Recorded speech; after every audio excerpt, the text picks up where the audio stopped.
IPL ની તારીખો તો આવી ગઈ, પણ નવા ટાઈમ ટેબલ પ્રમાણે ઘણા બધા મોટા પ્લેયર્સ આ વખતે આઈપીએલ ની પ્લેઓફ મિસ કરે તેવું લાગી રહ્યું છે. યસ, એમાં ગુજરાત ટાઇટન્સના જોસ બટલર અને આરસીબીના જોશ હેઝલવુડનું નામ પણ અત્યારે ચાલી રહ્યું છે. એક બાજુ ઓસ્ટ્રેલિયા અને સાઉથ આફ્રિકા વચ્ચે WTC ની ફાઇનલ રમાવાની છે, તો બીજી બાજુ ઇંગ્લેન્ડ અને વેસ્ટ ઇન્ડિઝ વચ્ચે પણ વન ડે અને T20 સિરીઝ છે. આઈપીએલ ની ફાઇનલ અમદાવાદમાં રમાવાની છે. શું એ વાત ખોટી છે? ગુજરાત ટાઇટન્સ, આરસીબી અને મુંબઈ ઇન્ડિયન્સ જેવી ટીમો કયા મોટા પ્લેયર્સને મિસ કરવાની છે? આઈપીએલ ના રિપ્લેસમેન્ટને લઈને પણ એક નવો નિયમ આવી ગયો છે. તો ચલો ફટાફટ જોઈ લઈએ બધી જ અપડેટ આજના વિડીયોમાં. વિડીયો ચાલુ કરીએ એની પહેલા જો તમે હજી સુધી આ ચેનલને સબસ્ક્રાઇબ નથી કરી તો ભાઈ અત્યારે સબસ્ક્રાઇબ કરી લેજો, કારણ કે હું ક્રિકેટને લગતા, આઈપીએલ ને લગતા આ જ પ્રકારના વિડીયો આપણી ગુજરાતી ભાષામાં બનાવતો આવું છું. હેલો ફ્રેન્ડ્સ, મારું નામ ઈશાન જોશી છે અને તમે જોઈ રહ્યા છો આઈપીએલ ની વાતો. Yes, I am back after almost 6 to 7 days. તમને બધાને ખબર જ છે કે પાકિસ્તાન સામે આપણું જે યુદ્ધ પ્રકારની એક સ્થિતિ ચાલી રહી હતી અને છેલ્લા લગભગ 1 થી 1.5 મહિનાથી જે આપણે કોન્સ્ટન્ટ આઈપીએલ નો કોન્ટેન્ટ પ્રોવાઈડ કરી રહ્યા હતા, એના પછી એક નાનકડા બ્રેકની જરૂર હતી અને એટલા માટે છેલ્લા 6 થી 7 દિવસથી હું YouTube ઉપર એક પણ વિડીયો અપલોડ ન કરી શક્યો હતો. પણ ભાઈ આઈપીએલ પણ પાછી આવી ગઈ છે અને હવે આપણો ગુજરાતી કોન્ટેન્ટ પણ પાછો આવી ગયો છે.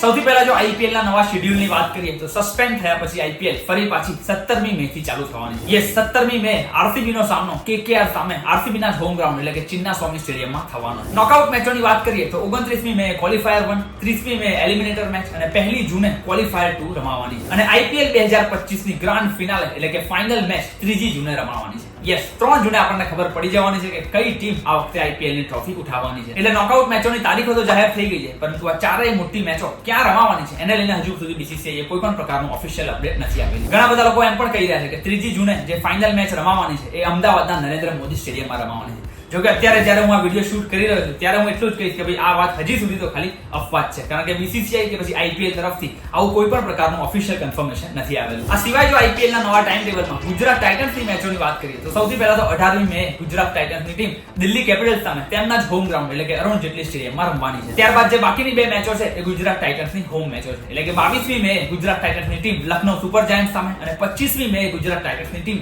ચેન્નઈ સુપર કિંગ્સની ટીમ સામે અમદાવાદના નરેન્દ્ર મોદી સ્ટેડિયમમાં રમવાની છે. યસ, મહેન્દ્રસિંહ ધોની આપણને એ મેચમાં અમદાવાદમાં રમતા જોવા મળી શકે છે અને યુ નેવર નો કે કદાચ આ મહેન્દ્રસિંહ ધોનીની લાસ્ટ આઈપીએલ મેચ પણ હોઈ શકે છે. શું કેવું છે ભાઈ તમારું સીએસકે ફેન્સ? મહેન્દ્રસિંહ ધોની આવતી આઈપીએલ માં આપણને રમતા જોવા મળવાના છે કે નહીં એ મને નીચે કોમેન્ટમાં લખીને ખાસ જણાવજો. હવે આઈપીએલ નું નવું ટાઈમ ટેબલ તો આવી ગયું, પરંતુ સસ્પેન્ડ થયા પછી જે નવું ટાઈમ ટેબલ આવ્યું છે એમાં સૌથી મોટી સમસ્યા એ રહેવાની છે કે ઘણી બધી ટીમમાં આપણને મોટા પ્લેયર્સ આઈપીએલ ના પ્લેઓફમાં રમતા જોવા નથી મળવાના, કારણ કે એક બાજુ ઓસ્ટ્રેલિયા અને સાઉથ આફ્રિકા વચ્ચે WTC ની ફાઇનલ રમાવાની છે, તો બીજી બાજુ ઇંગ્લેન્ડ અને વેસ્ટ ઇન્ડિઝ જેવી ટીમો વચ્ચે પણ વન ડે અને T20 સિરીઝ ઓલરેડી ઓર્ગેનાઇઝ થઈ ચૂકી છે. જો કે આઈ પર્સનલી બિલીવ કે ભાઈ બીસીસીઆઈ એટલું પાવરફુલ બોર્ડ છે કે જે બીજા બધા દેશોના બોર્ડ સાથે પણ વાત કરીને ટ્રાય કરશે કે આઈપીએલ માં રમી રહેલા મોટા પ્લેયર્સ એટલીસ્ટ પ્લેઓફ સુધી તો રમી જાય અને પછી પોતાના દેશમાં જે પણ સિરીઝ છે અથવા તો પછી જે પણ WTC ની ફાઇનલ છે એના માટે રમવા માટે જાય. તો ચલો ફટાફટ ટીમ વાઇઝ જોઈ લઈએ કે કયા ફોરેન પ્લેયર્સ ઓલરેડી આઈપીએલ ની ટીમો સાથે જોડાઈ ગયા છે અને કયા એવા મોટા પ્લેયર્સ છે કે જે કદાચ પ્લેઓફને મિસ પણ કરી શકે છે. સૌથી પહેલા જો આરસીબી ની વાત કરીએ તો એમાં જોશ હેઝલવુડ, લુંગી એનગીડી, રોમારિયો શેફર્ડ અને જેકોબ બેથેલ.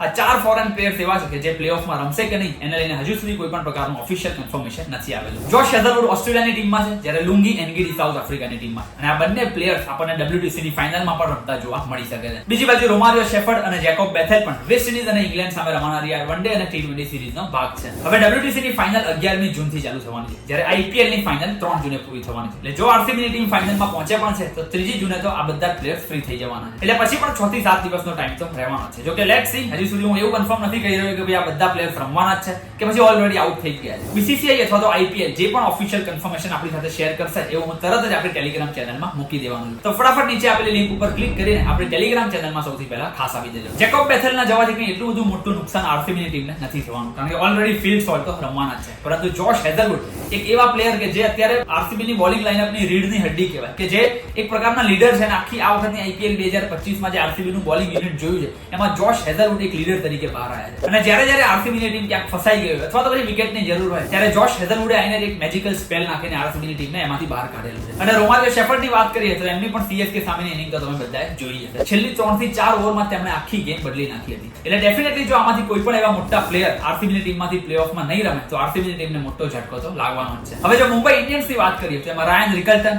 વિલ જેક્સ અને કોર્બન બોશ આ 3 પ્લેયર્સ એવા છે કે જે પ્લેઓફમાં રમશે કે નહીં એને લઈને હજુ સુધી પણ કોઈ પણ પ્રકારનું કન્ફર્મેશન નથી આવેલું. જો કે ભાઈ આમ જોવા જઈએ તો મુંબઈની ટીમ પ્લેઓફમાં પહોંચશે કે નહીં એ પણ હજી સુધી આપણને કન્ફર્મ નથી. પણ જો મુંબઈ ઇન્ડિયન્સની ટીમ પ્લેઓફમાં પહોંચી જાય તો રાયન રિકલ્ટન કે જે આ વખતે IPL 2025માં મુંબઈની ટીમ સાથે વિકેટ કીપિંગ પણ કરી રહ્યા છે અને ઓપનિંગમાં પણ રોહિત શર્મા સાથે સારી એવી પાર્ટનરશિપ કરી રહ્યા છે, તો એમનું પ્લેઓફમાં ના હોવું એ ખરેખર મુંબઈ ઇન્ડિયન્સની ટીમ માટે પણ એક ઝટકા સમાન જ રહેવાનું છે. વિલ જેક્સની વાત કરીએ તો ક્રિકબઝના એક રિસન્ટ રિપોર્ટ પ્રમાણે તેઓ ઓલરેડી ઇન્ડિયા આવી ગયા છે અને અત્યારે તો મુંબઈ ઇન્ડિયન્સની ટીમ સાથે જોડાઈ ગયા છે, પરંતુ પ્લેઓફમાં રમવાના છે કે નહીં એને લઈને હજી સુધી કોઈ પણ કન્ફર્મેશન નથી આવેલું. પંજાબ કિંગ્સની ટીમમાં પણ ઓસ્ટ્રેલિયા અને સાઉથ આફ્રિકાના એવા પ્લેયર્સ છે કે જે WTC ની ફાઇનલમાં રમવાના છે. જોશ ઇંગ્લિશ, માર્કો જેન્સન અને માર્કસ સ્ટોઇનિસ. માર્કસ સ્ટોઇનિસ તો ચલો એટલા બધા પ્લેઇંગ 11માં આ વખતે આપણને પંજાબની ટીમમાંથી રમતા જોવા નથી મળ્યા, પરંતુ જોશ ઇંગ્લિશ પંજાબ માટે વિકેટ કીપિંગ પણ કરી રહ્યા છે અને માર્કો જેન્સન એક ઓલરાઉન્ડર, એક એવા ઓલરાઉન્ડર કે જે જ્યારે જરૂર પડે ત્યારે બેટિંગથી પણ સારું પરફોર્મ કરી આપે છે અને બોલિંગમાં તો આપણે આ વખતે IPL 2025માં તેમનું પરફોર્મન્સ પંજાબની ટીમ સામે જોયેલું છે. એટલે પંજાબની ટીમ પણ ઓસ્ટ્રેલિયાના આ પ્લેયર્સને કન્વિન્સ કરવાનો ટ્રાય કરશે કે તેઓ એટલીસ્ટ આઈને પ્લેઓફ માટે રમી જાય. દિલ્હી કેપિટલ્સની વાત કરીએ તો ભાઈ એક Australian player already ruled out થઈ ગયા છે.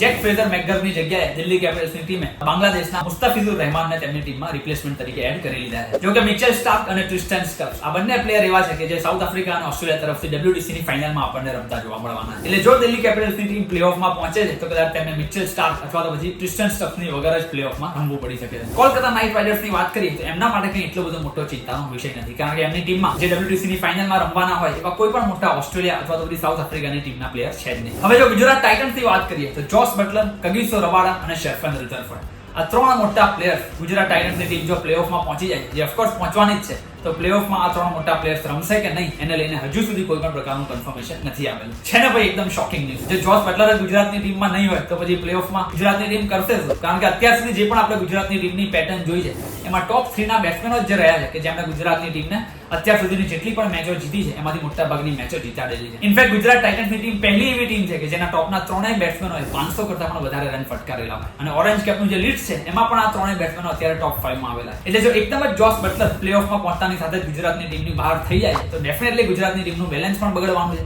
અને ક્યાંક ને ક્યાંક ગુજરાત ટાઇટન્સની ટીમના પરફોર્મન્સ ઉપર પણ એની અસર પડવાની છે. કારણ કે હમણાં જ મેં એક ન્યૂઝ સાંભળ્યા છે કે શ્રીલંકાના કુશાલ માંડીસને ગુજરાત ટાઇટન્સની ટીમ જોસ બટલરના રિપ્લેસમેન્ટ તરીકે ટીમમાં એડ કરી શકે છે. જો કે આ ન્યૂઝ કેટલા સાચા છે તો ખબર નહીં, પણ એનાથી એવું તો 100% કન્ફર્મ કહી શકાય એમ છે કે ભાઈ જોસ બટલર પ્લેઓફમાં ના રમી શકે તેના 99% ચાન્સીસ હવે મને લાગી રહ્યા છે. એટલે 100% ગુજરાતની ટીમને મોટો ઝટકો લાગવાનો છે. લેટ્સ હોપ કે આ સમાચાર ખોટા હોય અને જોસ બટલર ગુજરાત ટાઇટન્સ તરફથી આખી IPL રમતા જોવા મળી જાય. કગિસો રબાડા બહાર જાય તેવું લાગતું નથી, કારણ કે સાઉથ આફ્રિકન બોર્ડે BCCI સાથે એક રિપોર્ટમાં એવું કહેવામાં આવ્યું છે કે ભાઈ બોર્ડ અગ્રી થઈ ગયું છે કે 3 જૂન પછી તેઓ WTC ની ફાઇનલ માટે તૈયારીઓ કરશે. એટલે IPL ની ફાઇનલ સુધી તો સાઉથ આફ્રિકાના બધા જ પ્લેયર્સ કદાચ IPL માં આપણને જોવા મળી શકે. ઓફકોર્સ 3 થી 4 દિવસમાં આ બધા જ ન્યૂઝ કન્ફર્મ થઈ જવાના છે, પણ જો આ મોટા પ્લેયર્સ પ્લેઓફમાં અવેલેબલ નહીં હોય તો અત્યારે જે પોઈન્ટ ટેબલમાં ટીમો ટોપ ઉપર છે અથવા તો અત્યાર સુધી જે ટીમોનું આપણને ડોમિનેશન જોવા મળ્યું છે એમાં ક્યાંક ને ક્યાંક ઉલટફેર થતો પ્લેઓફમાં 100% જોવા મળી શકે છે. તમારું શું કહેવું છે આ બાબતે એમને નીચે કોમેન્ટમાં લખીને ખાસ જણાવજો. એ સિવાય જો Sunrisers Hyderabad, Chennai super Kings અને રાજસ્થાન રોયલ્સ આ ત્રણેય ટીમો ઓલરેડી એલિમિનેટ થઈ ગઈ છે. એટલે આ ટીમમાં પ્લેયરો રમવા માટે આવે છે કે નહીં એનાથી હવે કોઈ ફરક નથી પડવાનો, કારણ કે ત્રણમાંથી એક પણ ટીમ હવે પ્લેઓફમાં આપણને રમતી જોવા નથી મળવાની. બાકી ભાઈ ગુજરાત ટાઇટન્સ અને લખનઉ સુપર જાયન્ટ્સ વચ્ચે રમાનારી મેચની ટિકિટો ઓલરેડી ડિસ્ટ્રિક્ટ પ્લેટફોર્મ ઉપર આવી ગઈ છે. આપણી ટેલિગ્રામ ચેનલમાં અમે ડાયરેક્ટ ટિકિટ બુક કરવાની લિંક આપી દીધેલી છે. જો તમે IPL સસ્પેન્ડ થયા પહેલા જ આ મેચની ટિકિટો ઓલરેડી લઈ લીધી હતી તો એ જ ટિકિટ સાથે તમે આ મેચ જોવા માટે પણ આવી શકો છો. એના માટે તમારે નવી ટિકિટ લેવાની કોઈ જરૂર નથી અને જલ્દી 3 થી 4 દિવસમાં ગુજરાત ટાઇટન્સ અને CSK ની મેચની ટિકિટો પણ આવી જવાની છે, જેની ડાયરેક્ટ લિંક હું આપણી ટેલિગ્રામ ચેનલમાં મૂકી દેવાનું. હવે IPL ના નવા આવેલા એક રિપ્લેસમેન્ટ રૂલની વાત કરું તો જે આ બધી ખબરો અત્યારે ચાલી રહી છે કે ભાઈ